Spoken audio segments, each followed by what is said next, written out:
Hello दोस्तों, सभी दोस्तों को मेरा जय हिंद। दोस्तों, मैं MS गुज्जर SSC सेलेक्टेड आज आप लोगों के लिए लेकर आया हूँ SSC GD 2025 में जो एग्ज़ाम हुई है 4 फरवरी से लेकर 25 फरवरी तक। उनमें जो शिफ्टों में एग्ज़ाम हुआ है उनके बारे में बताऊंगा कि कौन कौन सी शिफ्ट हार्ड थी या मॉडरेट थी या नॉर्मल थी। तीनों कैटेगरी के बारे में बताऊंगा। उसके बाद मैं यह बताऊंगा कि नॉर्मलाइजेशन के बाद आपके कितने अंक बढ़ने हैं, वो चीज़ भी आपको मैं बताऊंगा। दोस्तों, ये जो सारी जानकारी मैं दूंगा वो अपने एक्सपीरियंस के आधार पर दूंगा कि क्योंकि मैंने सारे पेपरों का एनालिसिस भी किया, SSC एग्ज़ाम में सेलेक्ट भी हुआ हूँ, तो ये चीज़ मैं आपको बारीकी से बताऊंगा। इसलिए वीडियो को शुरू से लेकर लास्ट तक बड़े ही गौर से सुनना है। वीडियो को इसको आप नहीं करना, क्योंकि जो मैं बोल रहा हूँ वह भी बहुत महत्वपूर्ण चीज़ें बोल रहा हूँ। तो आइए दोस्तों, अब हम date to date shift wise analysis करते हैं। 4 फरवरी 2025 शिफ्ट फर्स्ट हार्ड थी और शिफ्ट सेकंड और थर्ड मॉडरेट थी। उसके बाद बात करें हम 5 फरवरी में दोस्तों तीनों ही शिफ्ट मॉडरेट थी। उसके बाद 6 फरवरी में शिफ्ट सेकंड नॉर्मल थी और शिफ्ट फर्स्ट और थर्ड हार्ड थी, सॉरी मॉडरेट थी। इसके बाद नेक्स्ट चलें दोस्तों, 7 फरवरी को शिफ्ट 1 और 2 फर्स्ट और सेकंड मॉडरेट थी और शिफ्ट थर्ड हार्ड थी।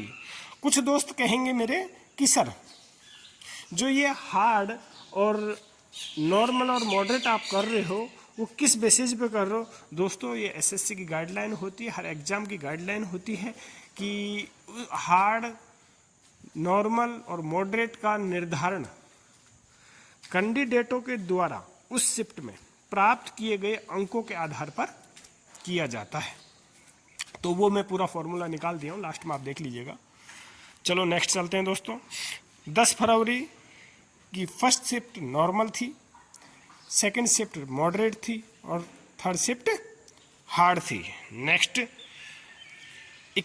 11 फरवरी में फर्स्ट शिफ्ट मॉडरेट थी, थर्ड शिफ्ट नॉर्मल थी और शिफ्ट 2 हार्ड थी।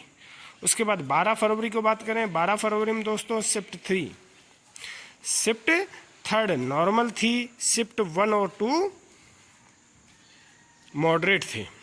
और हाँ, अभी तक जिन दोस्तों ने मेरे चैनल को सब्सक्राइब नहीं किया दोस्तों, उन दोस्तों से मैं कहना चाहता हूँ कि दोस्तों आपको ये चैनल ज़रूर सब्सक्राइब कर लेना चाहिए, क्योंकि जो ये जानकारी दी जा रही है वो SSC सेलेक्टेड कैंडिडेट के द्वारा दी जा रही है जिसकी अच्छी रैंक आई हुई है SSC में। और सभी दोस्तों से मैं एक रिक्वेस्ट करना चाहता हूँ कि दोस्तों, जब भी आप किसी कैंडिडेट से सलाह लें, किसी व्यक्ति से सलाह लें, तो सलाह उसी व्यक्ति से लीजिए जो व्यक्ति उस एग्ज़ाम में पास किया हो, सेलेक्ट हुआ हो और उसकी अच्छी रैंक आई हुई हो। उससे बेहतर सलाह आपको कोई भी नहीं दे सकता है।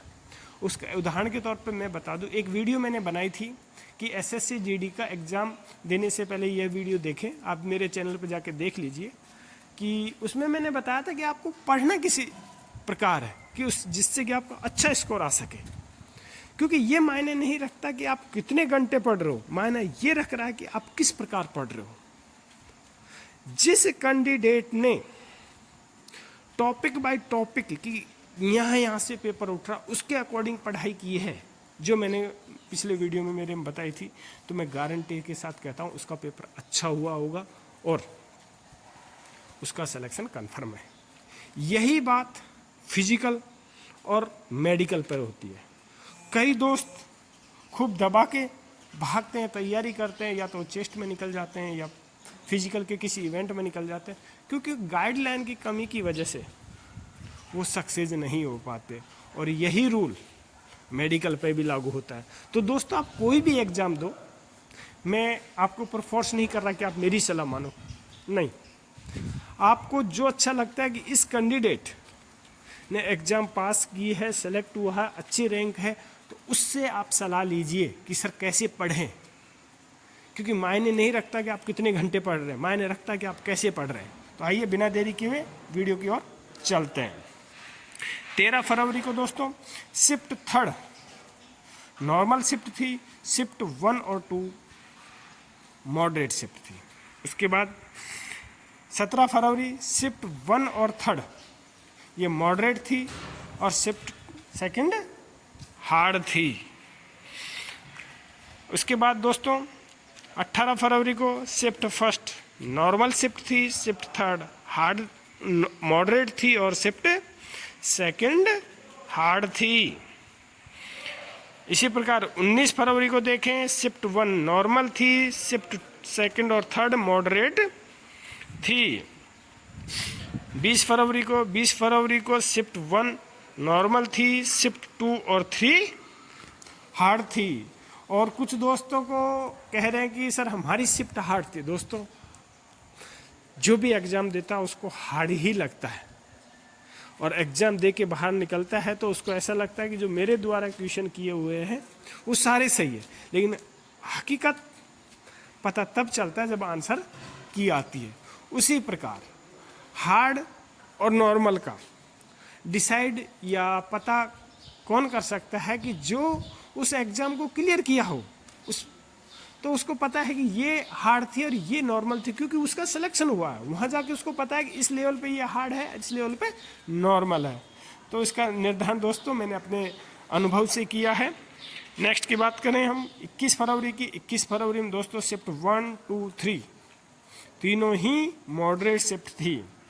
और 25 फरवरी 2025 शिफ्ट 3 नॉर्मल थी, शिफ्ट 1 मॉडरेट थी और शिफ्ट 2 हार्ड थी। दोस्तों ये तो शिफ्टों का रहा कि कौन कौन सी शिफ्ट हार्ड थी, कौन सी नॉर्मल थी और कौन सी मॉडरेट थी। अब उसके बाद इनके आधार पर अंक कितने बढ़ेंगे वो भी मैं आपको बताऊंगा, फॉर्मूला के थ्रू बताऊंगा। आपको एक बात बता देता हूँ, मैं एक रॉ शब्द बोलूँगा, रॉ मार्क्स। रॉ मार्क्स में आप क्या करना है कि आपके नेगेटिव काट के कितने मार्क्स आ रहे हैं, नेगेटिव काट के कितने मार्क्स आ रहे हैं वो रॉ मार्क्स होंगे। इस वीडियो में मैं ये बताऊंगा और अगली वीडियो में मैं बताऊंगा कि किस किस कैटेगरी का स्टेट वाइज कितनी कितनी फिजिकल की कट ऑफ जाने वाली है। यह मैं अपने अनुभव के आधार पर बताऊंगा। आइए दोस्तों नेक्स्ट चलते हैं कि फॉर्मूला। जिन दोस्तों की शिफ्ट हार्ड थी वो दोस्त 0.169 मल्टीप्लाई रॉ मार्क्स, जो आपके रॉ मार्क्स आ रहे हैं उसको 0.169 से मल्टीप्लाई कर लेना, क्योंकि ये मैं जो एसएससी ने गाइडलाइन दी थी, फॉर्मूला दिया था, उसके बेसिस पे निकालने के बाद डायरेक्ट आपको ये जो नंबर दिया हूँ वो दिया हूँ, क्योंकि वो प्रोसेस काफ़ी लंबी है, वो समझ भी नहीं आएगी और बहुत लंबा लेंथी वीडियो हो जाएगा। तो जो भी इसका प्रोडक्ट आएगा उतने मार्क्स आपके बढ़ने वाले हैं। उसी प्रकार मॉडरेट की बात करें, मॉडरेट में 0.121 मल्टीप्लाई बाई रॉ मार्क्स, ये कर लीजिए आप, उससे गुणा कर लीजिए 0.121 से, और जो भी आपका इसका उत्तर आएगा उतने मार्क्स आपके बढ़ने वाले हैं। उसके बाद हम करें नॉर्मल शिफ्ट की। नॉर्मल शिफ्ट में दोस्तों 0.084 मल्टीप्लाई बाई रॉ मार्क्स, इससे मल्टीप्लाई कर लीजिए, और जो भी इसका प्रोडक्ट आएगा, मतलब इसका जो गुणनफल आएगा, उतने मार्क्स आपके बढ़ने वाले हैं। दोस्तों आज की वीडियो में इतना ही। अगली वीडियो में बताऊंगा कि एसएससी जीडी का जो फिजिकल का कट ऑफ कितना जाएगा। यदि ये जानकारी आपको अच्छी लगी तो दोस्तों एक प्यारा सा कमेंट कर दीजिए, कमेंट में जय हिंद लिख दीजिए, और चैनल को सब्सक्राइब कर दीजिए और दोस्तों को शेयर कर दीजिए। सभी दोस्तों को मेरा जय हिंद।